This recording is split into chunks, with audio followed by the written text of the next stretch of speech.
சென்னை கோடம்பாக்கத்தில் சாலையின் நடுவில் திடீர் பள்ளம் ஏற்பட்டதை அடுத்து போக்குவரத்துக்கு சிரமம் ஏற்பட்டுள்ளது. கூடுதல் விவரங்களை செய்தியாளர் மகேந்திரன் வழங்க கேட்கலாம். பிரதான சாலையில் திடீர் பள்ளமானது ஏற்பட்டிருக்கிறது.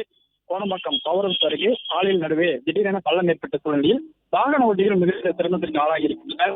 இன்று அதிகாலை சாலையில் திடீரென 9 அடி நீளத்திற்கு இந்த பள்ளமானது ஏற்பட்டிருப்பதாக தெரிவிக்கின்றனர். காலை அதிகாலை 9 அடி நீளத்திற்கு இந்த பள்ளமானது ஏற்பட்டிருக்கிறது.